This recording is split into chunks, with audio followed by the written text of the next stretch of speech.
We're here with Representative Brian Blake with the 19th District. How are you doing today? I'm doing okay. It's been a long week. We're in the fourth week. It's a month now. And what have you been doing in your committee? Well, we had Water Day today, and so we heard 5 different water bills. And water's always a contentious issue in this state, and these bills are an attempt to solve some of those problems. And so it was an interesting hearing, and we'll see if we can't resolve some of the problems with the bills that we heard today and move the state forward. So it's been on the news, and people are talking about wolves. And I think there's like 5 or 6 bills on wolves. Please tell us what's going on. Well, wolves have been migrating into the state from Canada and Idaho and potentially from Oregon in the Blue Mountains. And they're coming, and so the State Fish and Wildlife has worked on a wolf plan, recovery plan at the state level.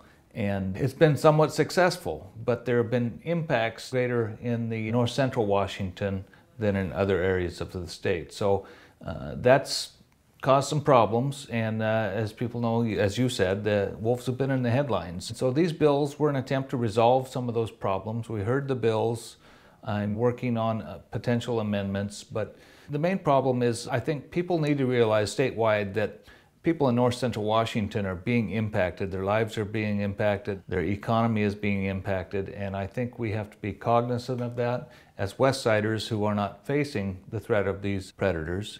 But one of the bills would allow people to protect themselves and their livestock and pets, and I think that's a reasonable bill.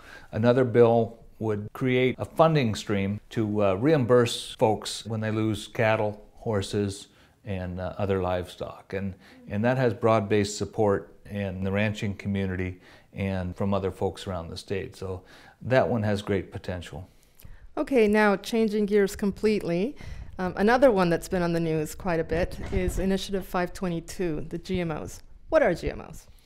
Well, GMOs are genetically modified organisms, and there has been a signature gathering effort with an initiative to the legislature. And so that has been successful. They've been certified at the state level, and that bill has been referred to my committee. And so as a legislature, we have 3 choices.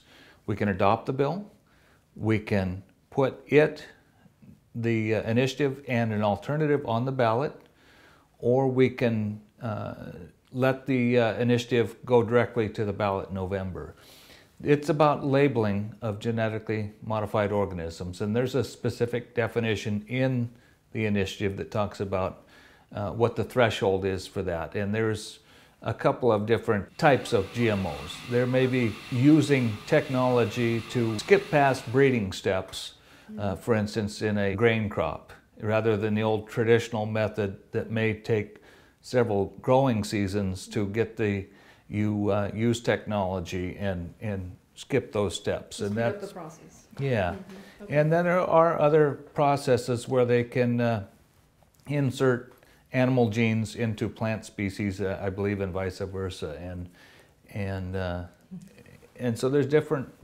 It's amazing what we've been able to do in the laboratory and on the ground, and you can make the case that we're able to feed the world because of the use of this technology, but others have concerns about that, and that hopefully will come out in the hearing, and one way or another I think the people are going to have a voice in this topic. Good.